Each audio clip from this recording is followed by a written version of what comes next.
Thank you for tuning in to another terrific episode of Critical Perspectives with Tony Macklin. In today's conversation, we'll be exploring the works of one of our most legendary actors, Jack Nicholson. You can read all of Tony Macklin's criticism and listen in to countless interviews with some of the most revered figures in cinematic history at his website, tonymacklin.net.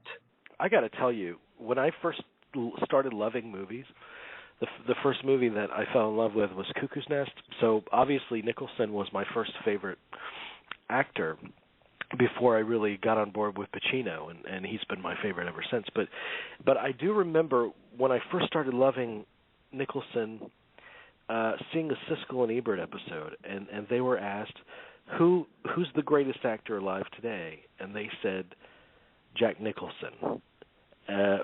Would you agree with that assessment, from the past 30, 40 years? I have a really difficult time picking the greatest anything, whether it be the greatest book or the greatest movie ever made. He's brilliant, but in his way. I mean, who was it that just won the Emmy Award? And Jim Parsons. And when he was in his acceptance speech, he said, "These other four can do things I can't do." And I think that's true of every actor, that something that is your specialty, somebody else couldn't do it, but you couldn't do it either. And one of the problems that happens to great actors is they get miscast. And one of the things that has always been, not always, but has been a rub since the film was released, a rub for me, is that about Schmidt, I think Nicholson was absolutely wrong for the role. Because when you go back to the 70s or the late 60s, or actually, and Nicholson was with Corman and made, in 1960, Little Shop of Horrors. When you go back, Nicholson is the embodiment of an age, of a time. He was ironic. He was alienation. Now, irony, not to give a whole lot of definitions, but as you know, irony shows things beyond the surface, things that are different from what they appear. Now, let me throw a question back to you before I make my play about Nicholson and irony. What is the state, do you think, in movies of irony today? What is the state of it? No, I think it's dead. I think it's dead too. I mean, but your kind of crestfallen attitude about Schmidt, does that speak to that notion that that's it, irony in movies is dead for once and for all? That's part of it, certainly part of it. I mean, when you go back to the 70s, which is the golden age of films, although I found an article that I was interested in because I wrote it. I had forgotten that I had said that in the 70s, I'm writing in the 70s, and I said, films are not as good as they were in the 60s. And then I found out that, guess who said the same thing? That Ebert said the same thing at one time in the 70s. Now, we hadn't been steeped in the 70s and gone through Altman and Peckinpah and all the early personal films. We really didn't realize that was going to be a special time in cinema that would never be repeated again. But when you go back and you think of that era and that time, that Nicholson seemed to me to create a human character that just isn't in film today. I'm thinking about my best 10 of the year so far, list so far. And so far, this is the end of August, I have maybe two contenders. Because the only thing that's in doubt today, I think, is whether it's a zombie or not. Is he a zombie or not? That's the only doubt we have. Everything today, it seems, everything is literal. We live in a literal time. The 70s didn't. The early 70s. And the great thing about the 60s, also when I was introducing this idea, we go back and we think of the film that was released in 1968, that you and I agree is one of the best movies of all time. I think we agree that. And I think will be in, 2022, that on Sight and Sound's decadal list of the best movies ever made, it will be number one on the best movies, and that is Stanley Kubrick's 2001: A Space Odyssey. But you also think about the late 60s and the Graduate, Bonnie and Clyde. And I know, as I was thinking of this, someday I think I'd like to do a program on Warren Beatty, because I think he is underrated as a creative force and a really crucial figure in film history. But Bonnie and Clyde was released. And you know what? He just finished shooting his new film. He went back to directing. And so on the occasion that comes out, that will be the perfect moment for us to do that conversation. Because I agree with you. And for some reason, Warren Beatty is rarely in this dialogue when we talk about 70s rule breakers. But let me ask you this about Schmidt. If there had been, if Alexander Payne had established that Schmidt had this kind of wild, very colorful past, and he settled into this old age doldrum, would that have worked for you? Would that have been that level of? Well, first of all, you're creating an Alexander Payne that would never make that kind of movie. I mean, he made The Descendants, right? Right. And he changed the image of Clooney. Now, a lot of people thought, oh, Clooney was wonderful in that film. I thought, he could walk through it. I think that Jack Nicholson, in a way, has said he based his role, or not based his role, but he used Buster Keaton and Buster Keaton's wooden face and expression in making about Schmidt. Well, Jack may be Chaplin. He may be, but he's not Buster Keaton. Buster Keaton was tremendously ingenious in his activities. Schmidt is not ingenious in his activities. I think the book is much better. If you've ever read the book is very different. And I just have a real problem with that, because I think the death of irony is an important part of the death of our souls. I think I've said to you before that a line that I always relate to, Nathaniel Hawthorne wrote in Young Goodman Brown. He wrote one of the characters saying, evil is the nature of mankind. In the modern day, no, I don't think it ever was, but especially in the modern day, hypocrisy is the nature of mankind. Everybody's a hypocrite. You know, there's this tremendous elevation of freedom, but it's not freedom. It's freedom for me and mine at the cost of everybody else. And I think you need an ironist to point that out. And when you go back to the films of the late 60s and the early 70s, and Jack Nicholson was the perfect figure to do this, because you had to deal with a character beyond the surface. There were levels, there were qualities, there were nuances in him, in his very being.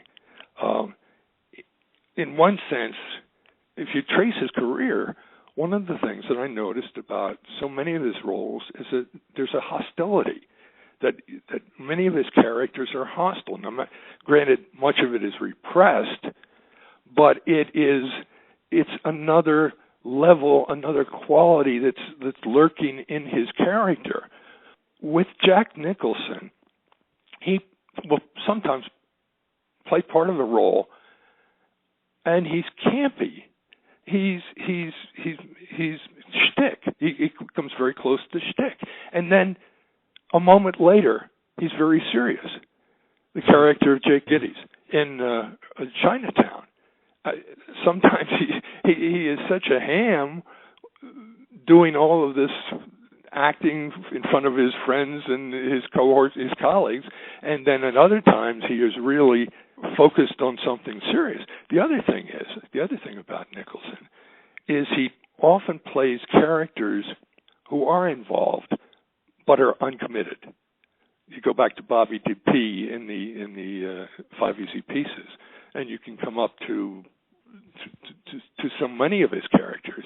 As good as it gets, he's committed to sitting habitually at his table in the restaurant, but the whole film is about a character, and he gets involved in her life and her son's illness, but he can't commit. And that's one of the wonderful things about him, that there's always that sense of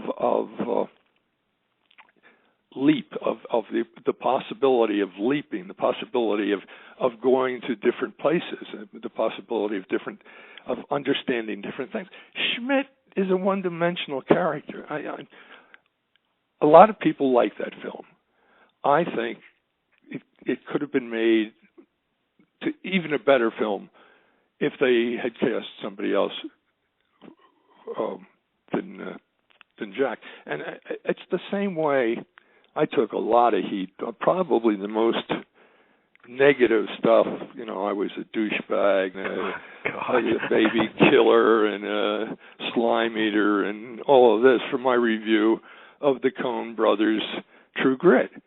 I just thought, after you make a masterpiece like No Country for Old Men, why would you remake True Grit? To me, it just seemed a waste of their talent, their ability. They wanted to do it, and that's fine. But to me, that's one of their lesser films. And I apologize for writing those emails to you after you posted that review. No, you weren't alone. I'm kidding. I didn't care for True Grit either.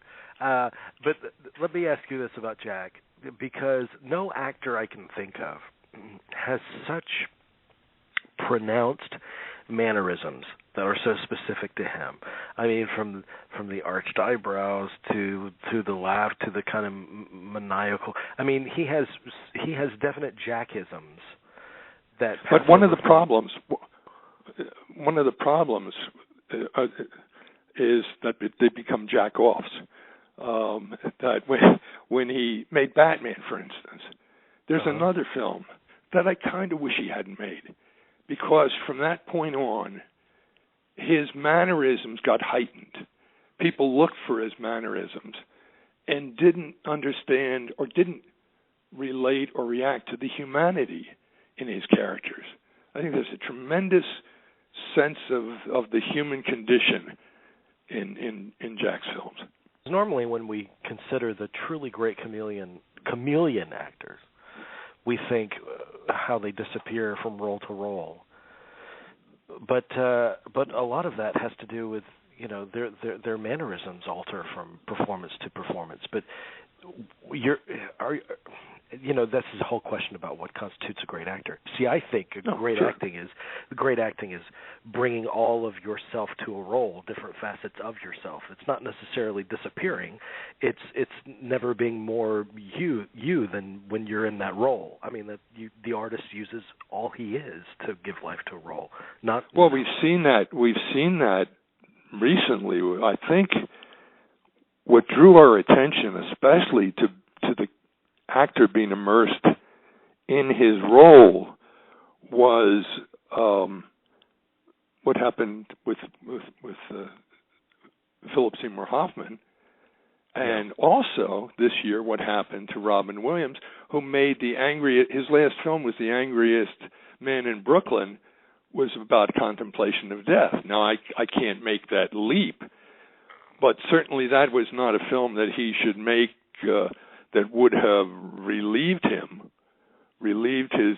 So yes, but when you think about the great acting, so much of it is connected most of it, is connected to the great word. If you look at the film scripts that Jack Nicholson has worked with and the writers he has worked with, Bob Rafelson, who directed Five Easy Pieces and one of my favorite, King of Marvin Gardens, and then later is the underrated Blood and Wine. I think actually they worked together, Nicholson and Rafelson, 6 or 7 times. This came out in 1996. Both Jack and Michael Caine were in the cast. What's really notable about those two actors and being in this film is that they are the only 2 actors to get Oscar nominations in each decade from the 1960s through the 2000s, 5 decades. That's a really remarkable accomplishment. David Mamet wrote for him.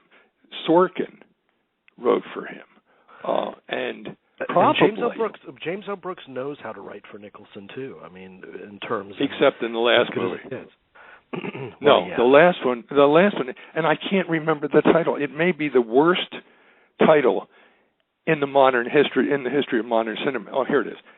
How Do You Know? I leave the room and I forget what the title is. I forgot the film know. Too, but you don't know. That's the answer to the title. But I want to bring up one more point, because you were talking about Buster Keaton and about Schmidt and Sure.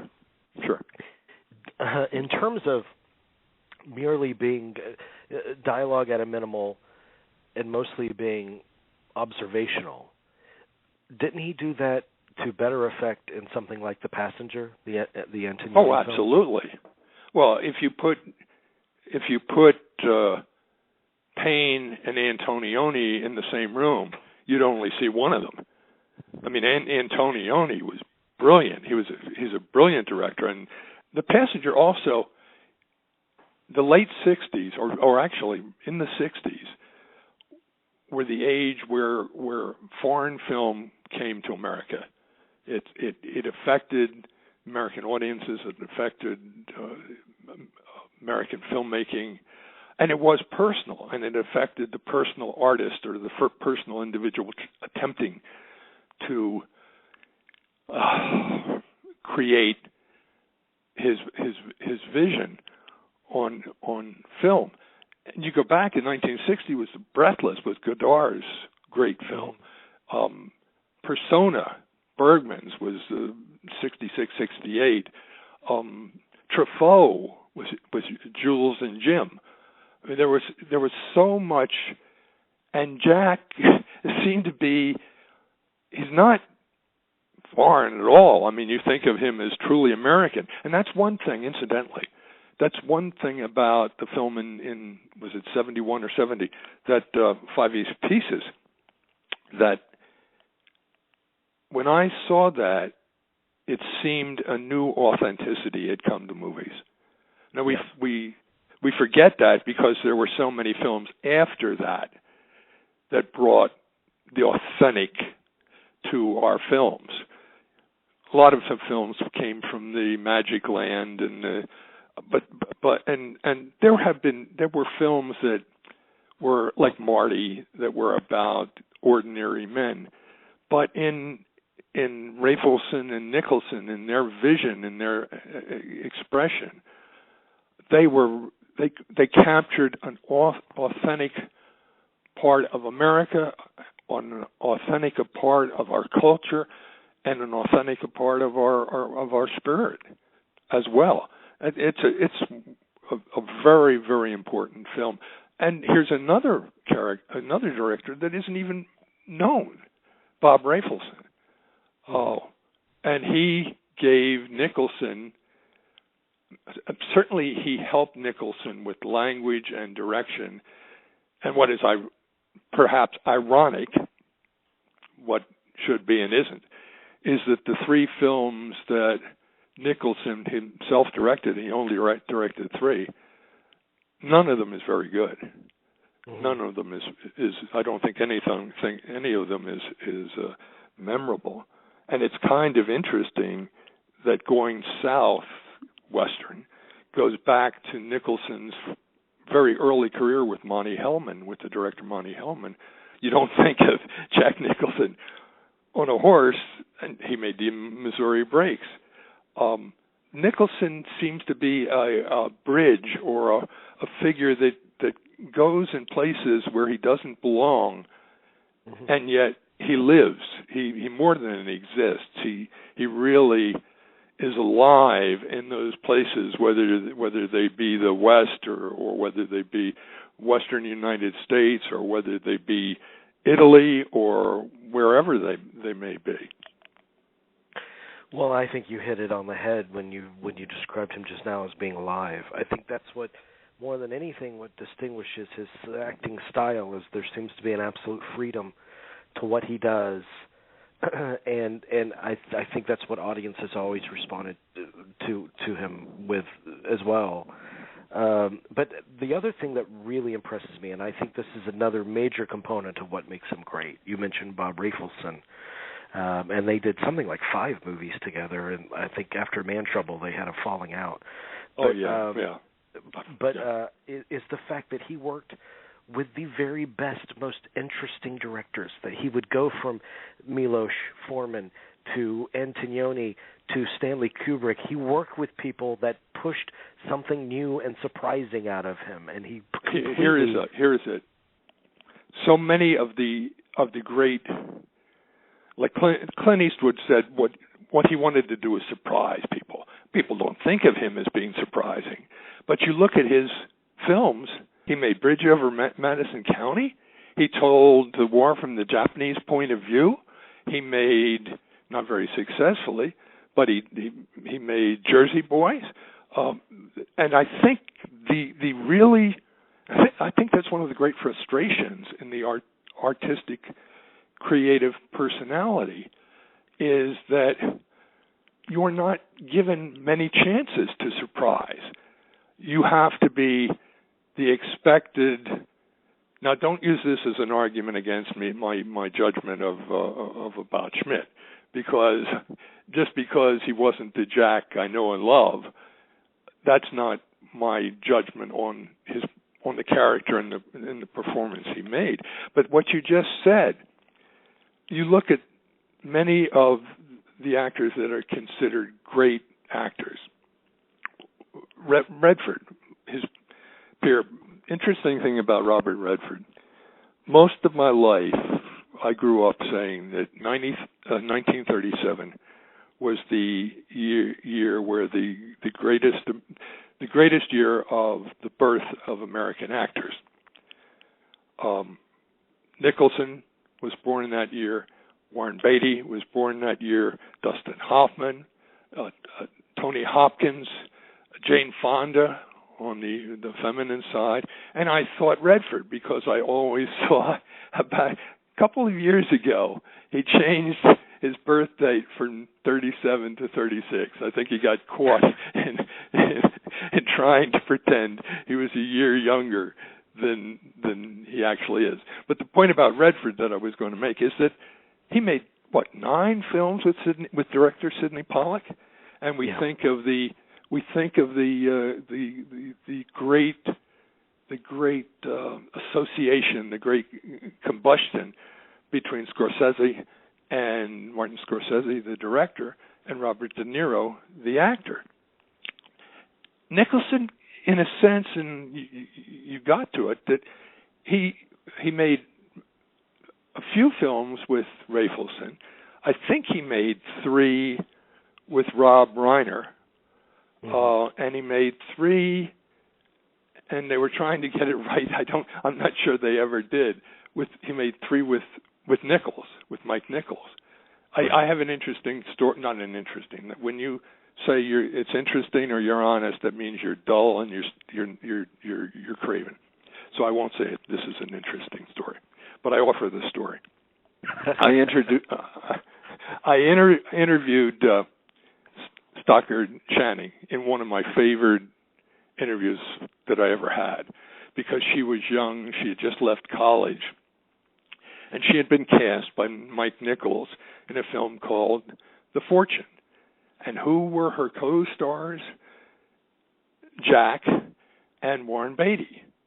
They were in the film, and so she goes into the room, and she's sitting in front of Nichols, and they're going to do a reading, and in come Nicholson's first, and she says he had on his shades, his dark glasses, and he was wearing a mink-lined Levi jacket, and he was hungover because they had just finished Chinatown the night before, and here she is, this young, very, very bright girl. She used words like eclectic and entrepreneur in the interview with me. I really liked her and have been a fan of hers on a personal level all of her career. And she said, I was like a cat with two dogs. And they roughhoused, they rolled on the floor. It sounded like they were frat guys. And she said, they fell on me, they rolled on me, and Warren came over and rubbed my head and said, "You've got it, Stock. I think you got it." So she got the part. Now, the film was a trifle, and it didn't do anything. But the spirit that both Beatty and Nicholson shared is a fascinating one, because I think probably Nicholson wanted to be Beatty, and many levels he was, but as a director, he didn't achieve the stature, or as a producer, he didn't achieve the stature of his buddy Warren. Well, and he and Warren are very interesting. I mean, they're best friends. They have been for so many years. But if you think about their differences, I mean, Warren Beatty you always think of as the perfectly polished, coiffed Hollywood leading man. Nicholson, you think of the rabble rouser, the one that doesn't wear a shirt on. He can wear a shirt on inside out and wouldn't care. And so the interesting dynamic. Cocaine, it seems, makes the best of friends.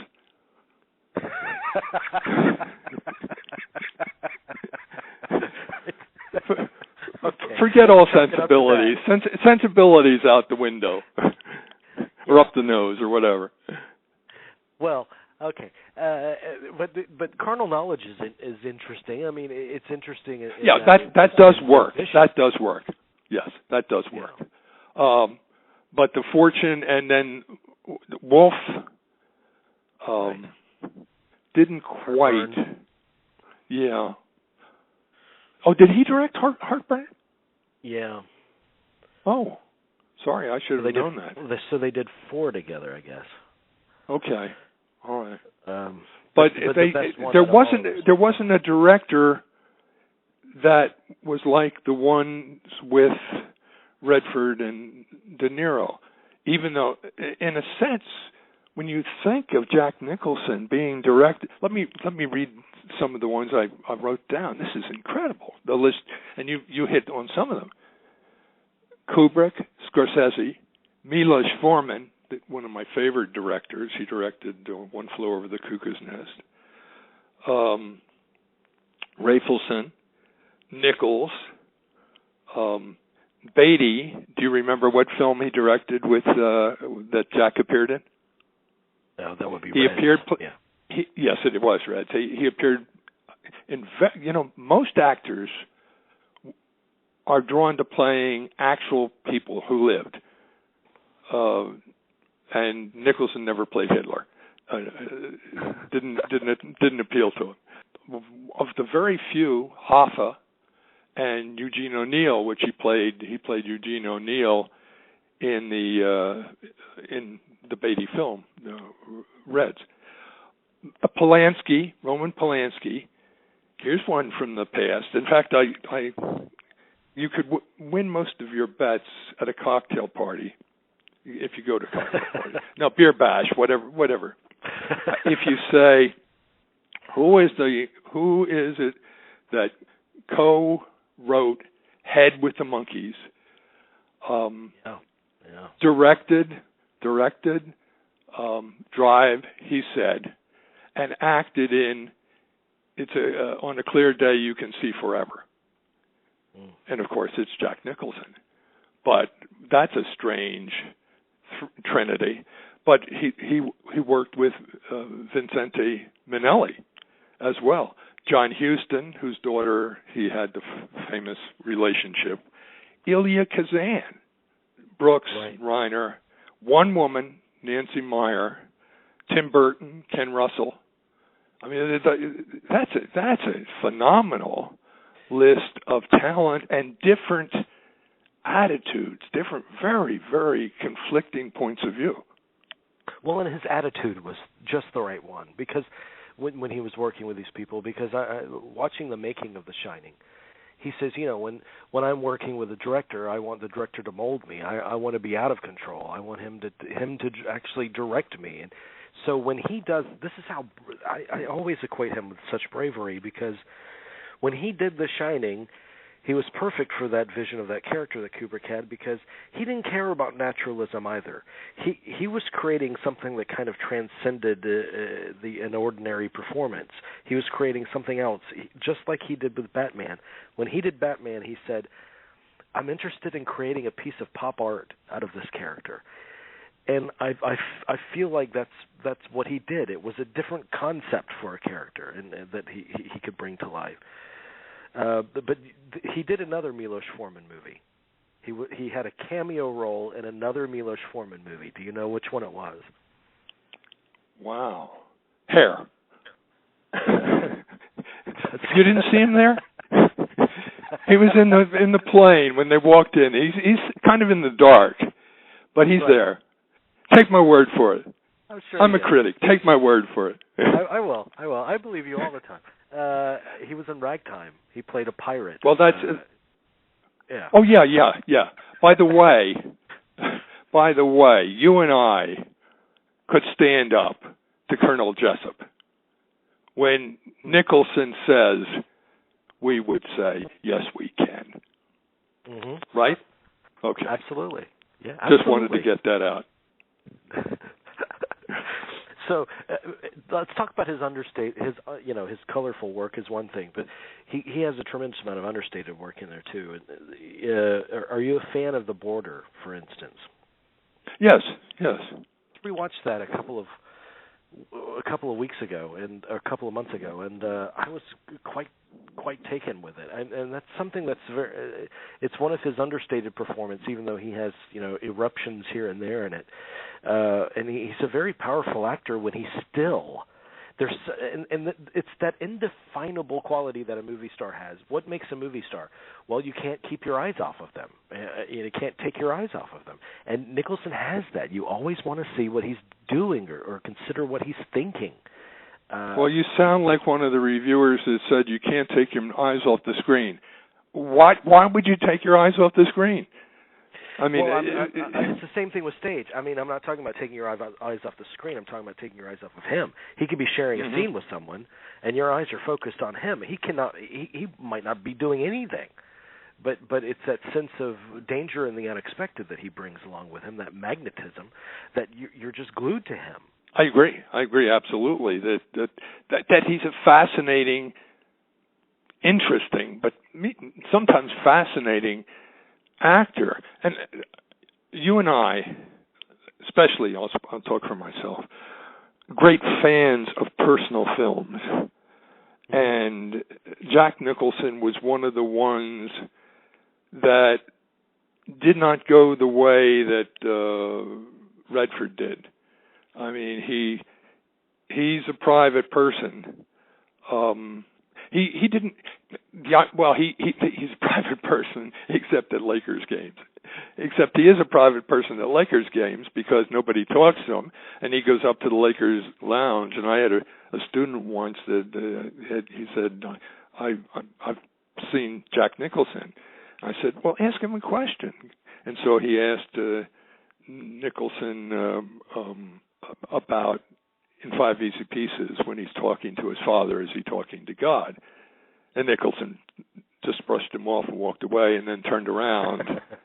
And here was a kid that knew, that at least had a thought about the movie, and he got. But then somebody else asked him a question about Rafelson, and he said, "Well, I'll tell you, Bobby never wears shoes," and he left. So, by the way, here's another thing that has been on the rumor mill. and I'm sure you have followed it since you just love gossip. I can never tell when you're being sarcastic. Okay, go ahead. But just assume most of the time that I am. Never. I would never, ever be sarcastic or cynical or ironic or skeptical. Yeah. None of those things even pass through my mind for a millisecond.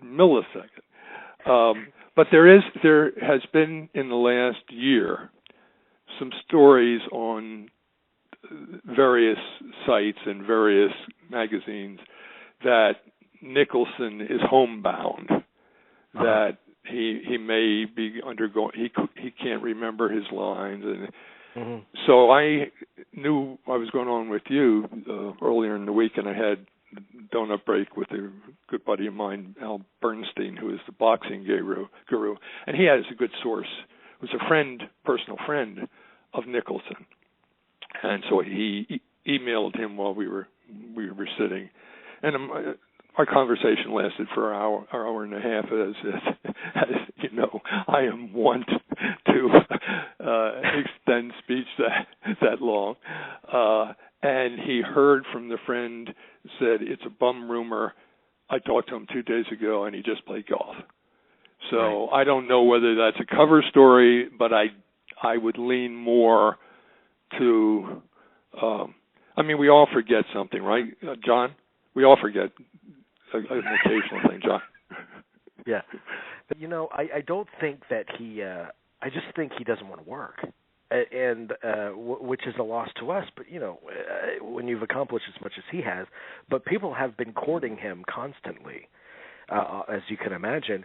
And I know that Tom Cruise is trying to mount this comedy where he plays a Secret Service agent guarding an ex-president who's really not very well liked. And Tom Cruise really wants Jack Nicholson to play the president, and he's been courting him hard. And that's the one movie that I think he's considering. It has to be a killer of a script. He has reached a point where when you look back at Robin Williams, we forget.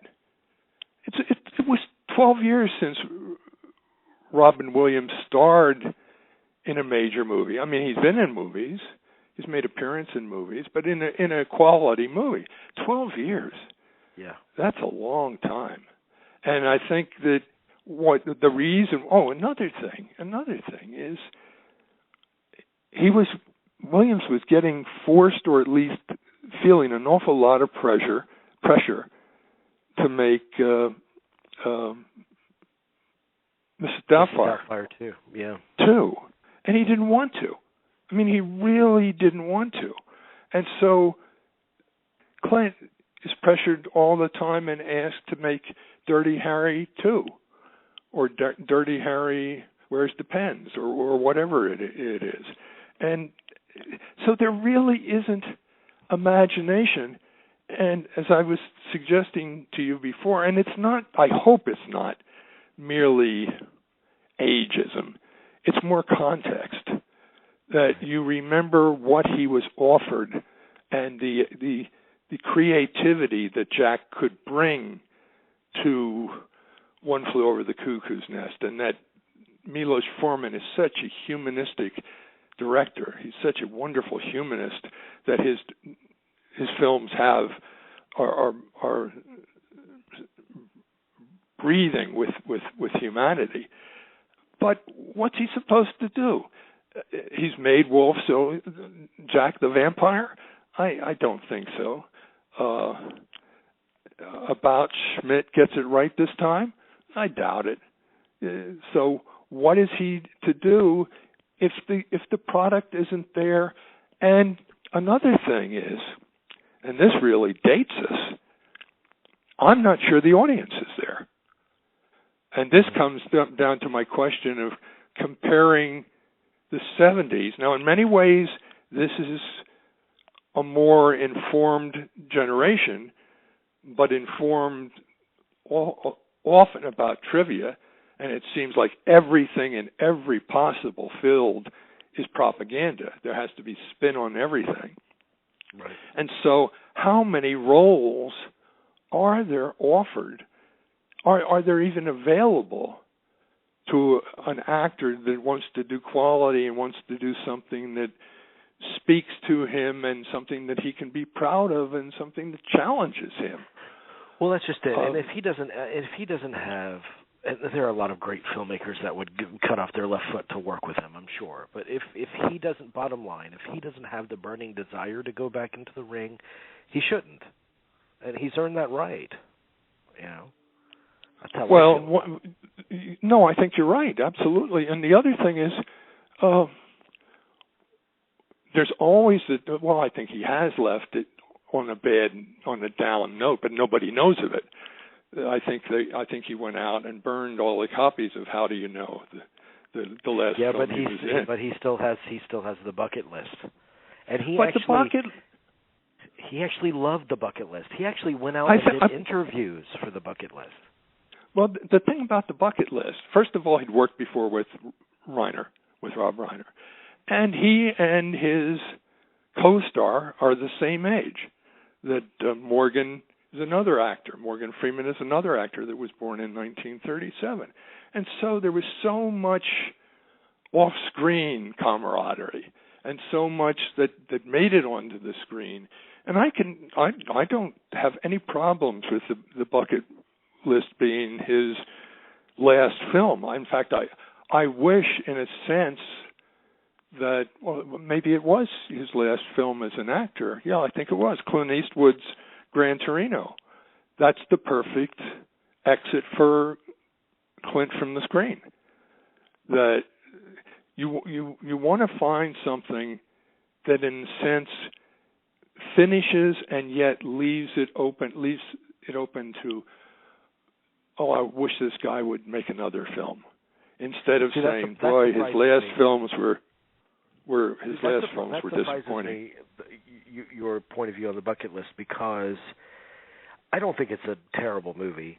A lot of people go overboard and say that it is. I think it's quite watchable and enjoyable, mostly because of the chemistry, just enjoying watching the two of them together. It's what drives that movie. But there's like a preciousness about that movie. Absolutely. that I find at odds with how I view Nicholson's work typically. Well, I guess it's like salt. That if I have 100% in about Schmidt and only 10% of or sugar in the bucket list, I can live with that. Okay.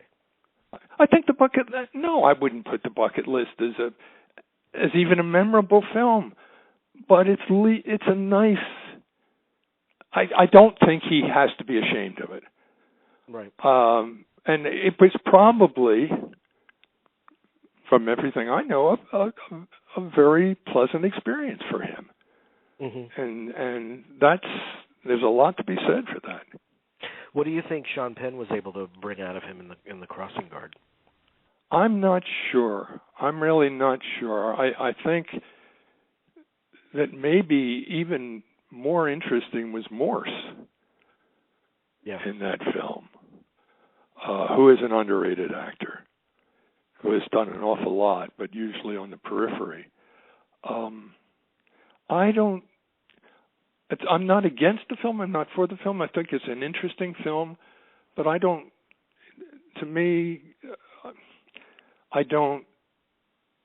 remember galvanic moments that Nicholson did. What stands out in your mind? There's one moment. There's one scene in that movie where he completely breaks down when he's on the phone with his ex-wife about the murder of his daughter, and he finally lets it all out, and it's like a child's weeping that he can't even get the words out, and that was a level of torment and vulnerability that I'd never really witnessed from him before. But I mean, I think an equally intriguing performance is the one he gave in Sean Penn's movie, The Pledge. That's an interesting movie. I think I prefer that film. I think I prefer The Pledge. Yeah, me too. All right, let's go through just a couple of the titles that we haven't discussed yet. There's some movies that he probably felt obliged to do because he was such a natural for them. And, Batman is one. I know that Cuckoo's Nest was one because he said people kept telling me, you have to do Cuckoo's Nest. You're perfect for it. You're born for it. And when he actually did it, he said, people think I'm so natural for this part. They don't realize how hard I'm having to work to actually pull this performance off. They just think it comes naturally to me. But the devil is another one in The Witches of Eastwick. I mean, who else would you? But let's go back. Let's go back to Cuckoo's Nest. Do you know how much they softened that from the book, from Ken Kesey's book? If you read the book, there's not near the viciousness. The black boys are malicious in that. The Nurse Ratched, not a whit of humanity, and he tears her uniform open, revealing these mammoth breasts. There's a lot of blood and more suffering in the book. In the movie, and I think this was a wise commercial decision, that they changed it to from a mental institution to summer camp. There was a lot of frivolity there. Now there was starkness and there was pain, but and I think an actor is, when he's able to, if he played the role as it is written, it would be perhaps an even greater performance, but it would not be as marketable or as commercial.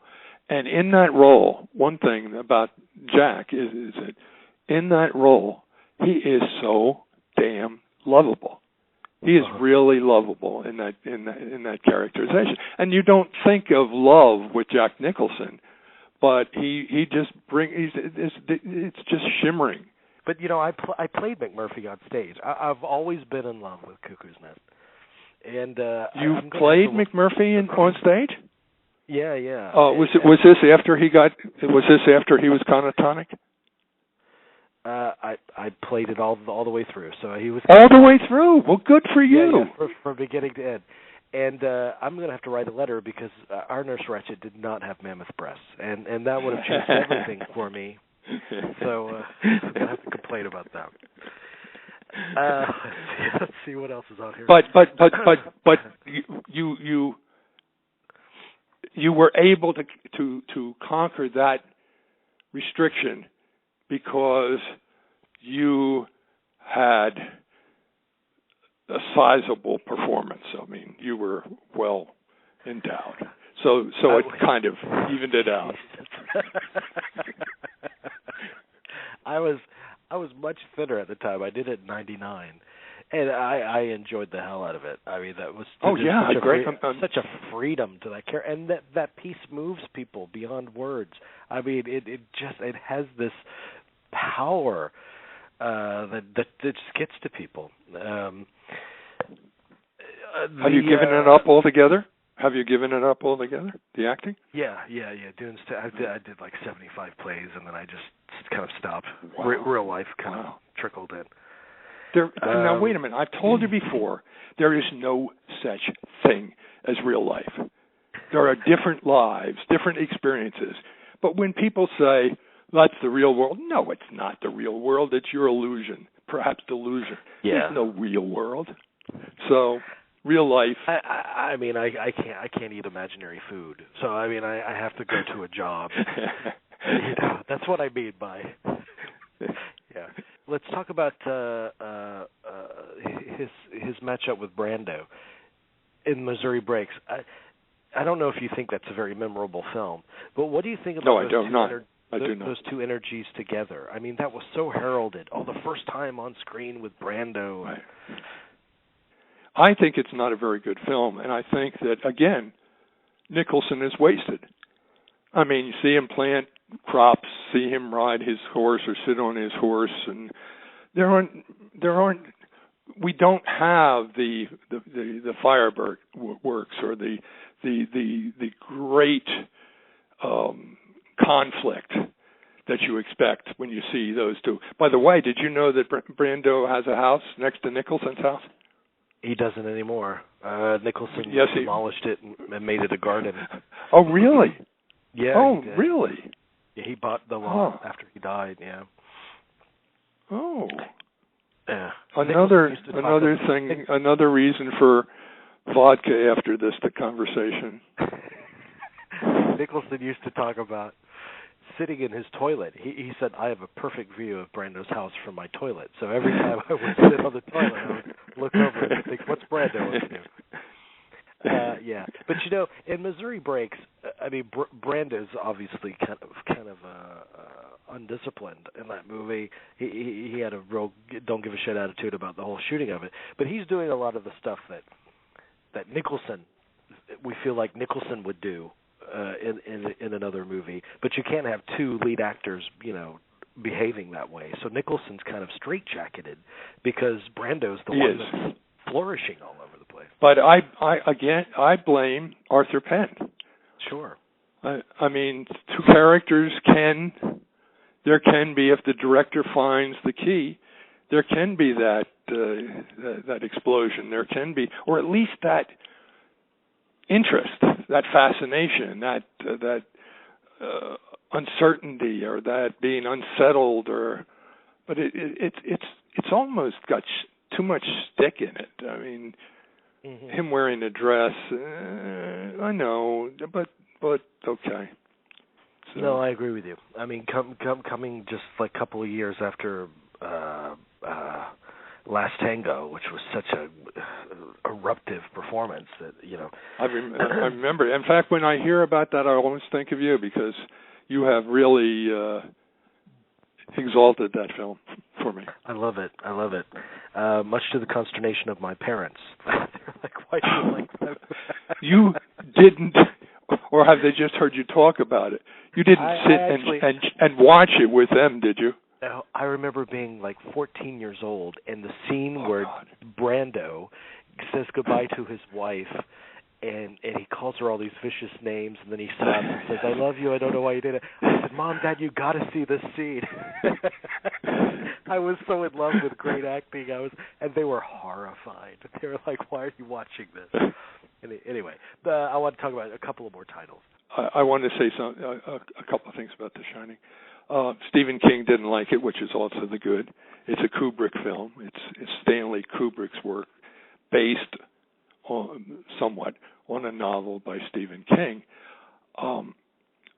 Maybe Nicholson's most challenging performance, because as the character, as the actor, he's playing a character who's playing a role. And so there's another dimension, or it's not just an actor playing a character, but it's an actor playing a character, playing a part, a role of this man going insane, or this individual losing it. And to me, what he does, I have mentioned this time after time. I think I mention this every time I talk to you about Paul Newman and Bob Altman's Buffalo Bill and the Indians, that it was the same thing. It was an actor, and you hardly ever see this, an actor playing a character who is himself playing a role. And to me, that is as challenging as it comes, and both of them nailed it. And there's something to be said, too, and this goes back to his complete trust in directors. He didn't know what the final effect of that performance would be, Nicholson in The Shining. He just said, he thought, how is this going to cut together? And he thought, am I doing this too broadly? So, I mean, his big motive in that movie was just give up to Kubrick. Obviously Kubrick is an artist that you can trust. he's got a proven track record. So, he's an artist whom you can trust, but you have to be willing for him to to show you as shallow and empty and vacuous. And a lot of actors' egos will not allow that, would not allow that. And both Newman trusted Altman and Jack trusted Kubrick, so that even if you make me vacuous, as a vacuous human being, I am better than as a full, exciting human being in some other film directed by somebody else. Yeah. He also worked with Hal Ashby. Yes. And they were close friends too around the time that they did The Last Detail, which is another volcanic performance from him in that movie.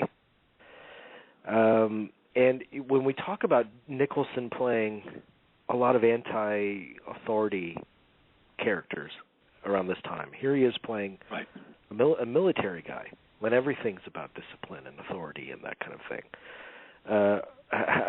How do you like him in that movie? I like him, and I just, it's not one of my favorite films. I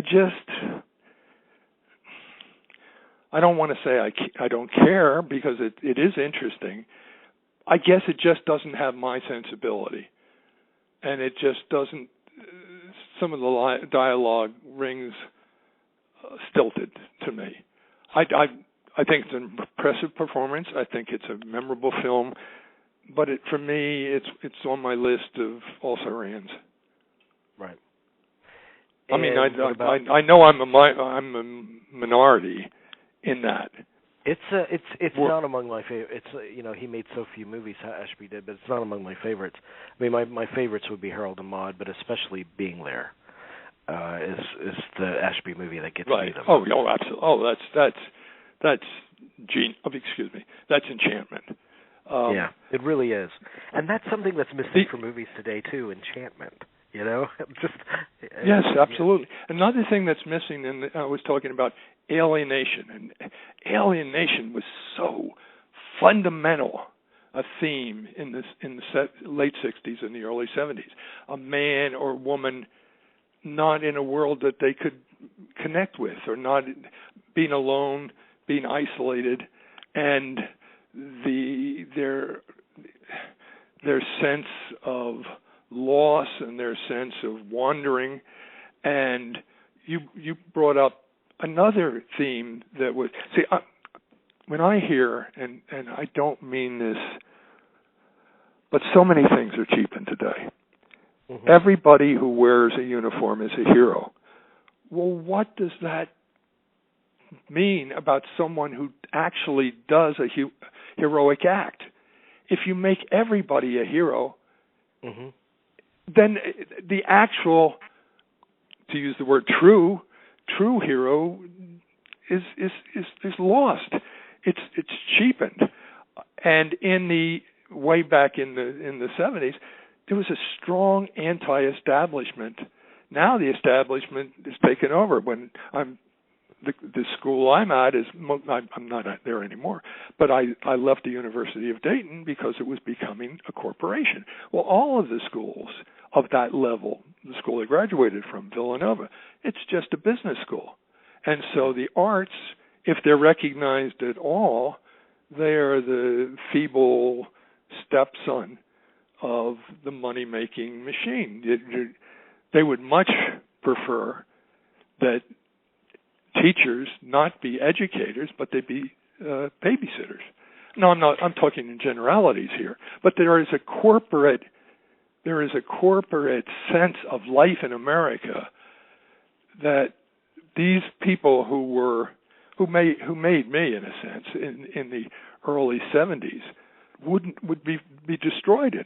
I love the scene, and of course, one of the great things about Nicholson also is how many classic lines, like "Here's Johnny" and the Colonel Jessup line, "You can't handle the truth," but there are so many classic lines. I can't think of another actor. Can you?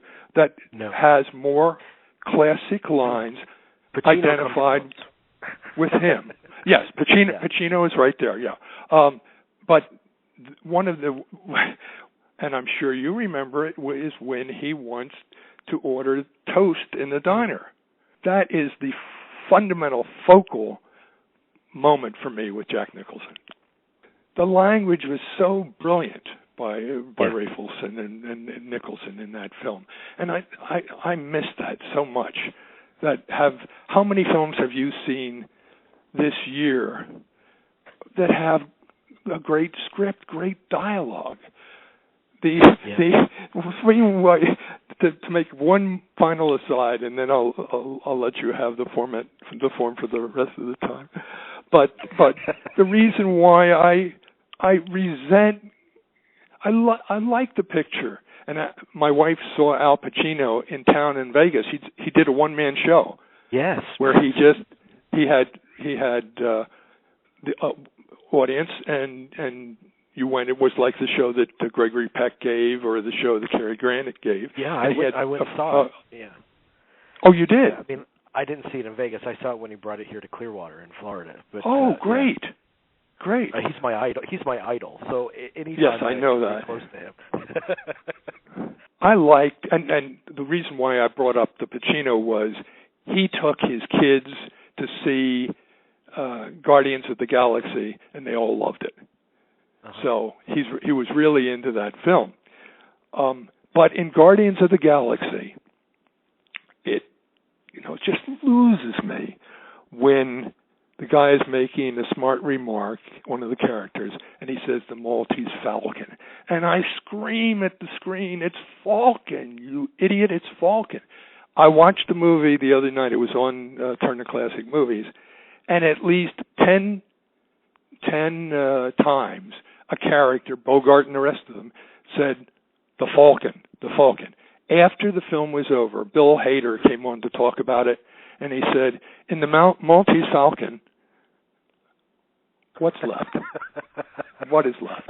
What the hell is Bill Hader talking about? Well, he appeals to a certain audience. Yeah. I have nothing against him, except he doesn't know what... I know they bring on guest programmers, and that's just a curious... Bill Hader chose the Maltese Falcon, so that's just a weird kind of combination.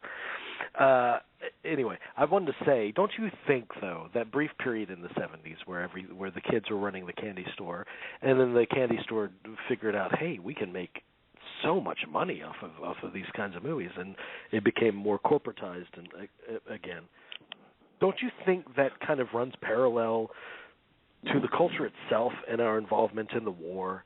Because you can look at music too, and you can say, man, there were such thoughtful, the art of the protest song, which we've completely lost. And you have Dylan, and you had these pure singer-songwriters, and then after the war ended, we got stupid again, and then disco took over, and that's a direct reflection of how we just wanted to put our brain on freeze.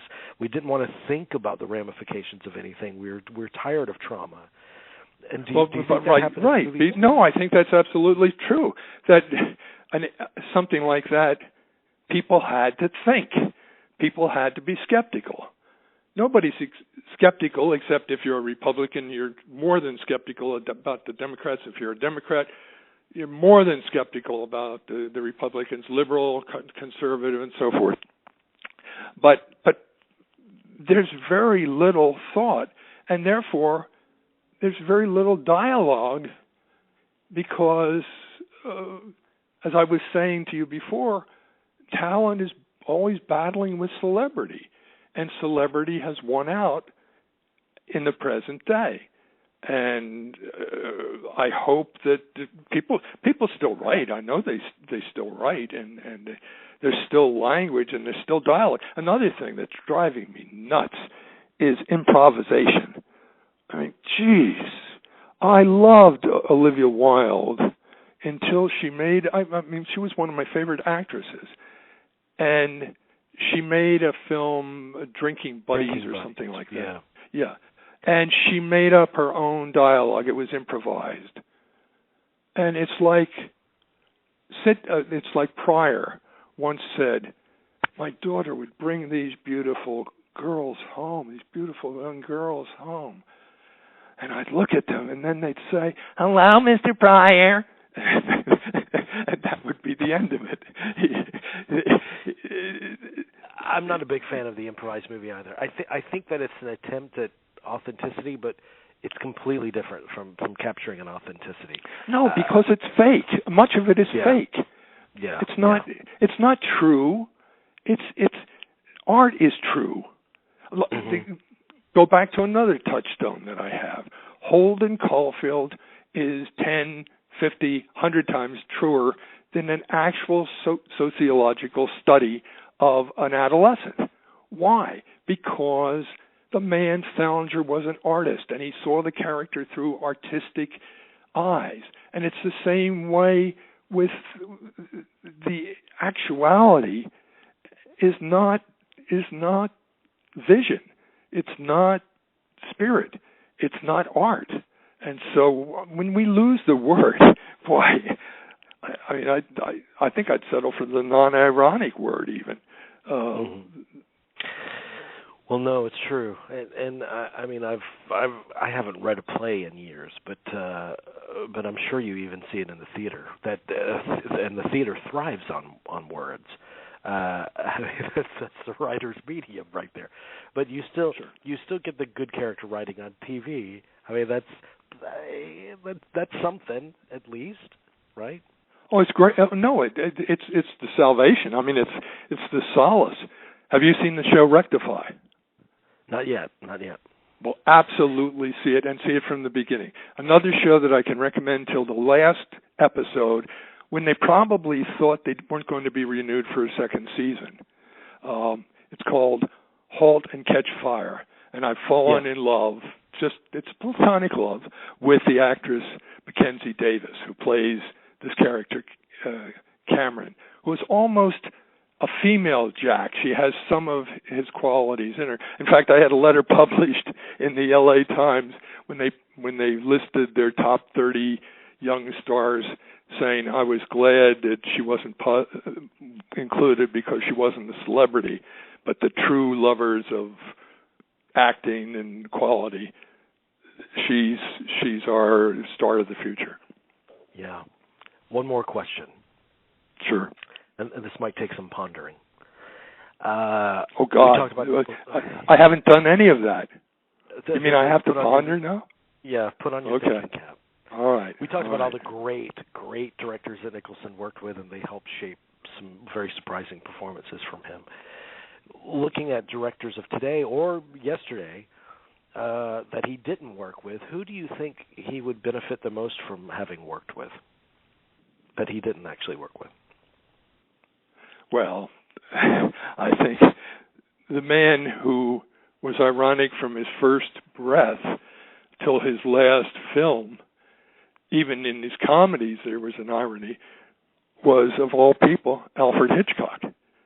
And Hitchcock and Nicholson, that would have been interesting because he wasn't Fonda, he wasn't Jimmy Stewart, but he had an essential character as an actor. And I think Nicholson and Hitchcock, it would have been a fascinating experience. Who are the most humanistic directors? I think Truffaut, the French director, would have found some wonderful things in Jack, or some wonderful things that would challenge Jack in a wonderful manner.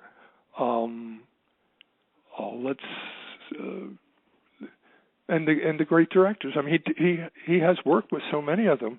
So I pondered like twofold, and now I'm running out of pondering gas.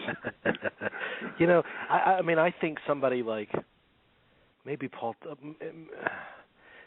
Thomas Anderson could do something unique with Jack, or you know, I'm glad that he. No, he would, except there's so much in Paul Thomas Anderson that is overwhelming. I think you hit on a director who would have figured an interesting challenge for Jack Nicholson. But I'm just as happy that he never got a chance to. Well, but and last thing, I'm happy that he was able to work with Scorsese finally. And I'm still waiting for Pacino to work with Scorsese. I'm like, if there's any partnership that seems like a no-brainer, why haven't they worked together? But I'm just sad that it was The Departed. I mean, I think he's just fine. I think he's very good in The Departed. But it seemed another excuse for him to throw everything at the wall and see what stuck. And it seems like another kind of undisciplined, crazy. It doesn't seem like it. He was in another movie, really. At times, I felt. And well, that's not among Scorsese's best films. No, but his first choice for that role, the guy that actually wanted to do it, but he couldn't because he was busy shooting his own movie, was Mel Gibson. And I'm thinking about Mel Gibson in that role in The Departed. I'm thinking that could have been really interesting. But for some reason, that Nicholson and I wanted to be. You would have gotten a little bit of a different approach to the film by viewers and critics and reviewers if Mel Gibson had been in the role instead of Jack. Yeah, I mean, I'm sure that no Jews would be allowed on the set if. Well, I want you to think about this. All work and no play makes Jamey a dull boy. You don't have to worry about that at this point, but be careful. I've always been dull. I'm fine being dull. You know, from a young age, I was the guy that went across the street and talked to my neighbor. My neighbor was 70 years old. I didn't hang around kids my own age. I went and talked to him. I used to love going to Morrison's when I was a teenager. I mean, I've kind of always been like an old kind of. I think that what anyone says about himself or herself is probably not the truth. Oh. Well, no, that is true. I mean, I'm telling you what I used to do when I was a kid, and and I'm kind of. Now wait a minute. What does that make me? I find this dull clod interesting. My God, is there no hope left? That means that you're just as dull as I am, or if not more. No, I'm more dull because I think you're interesting. My friend, that's why I love you, because you're a fellow dull soul. I mean, I feel such a connection.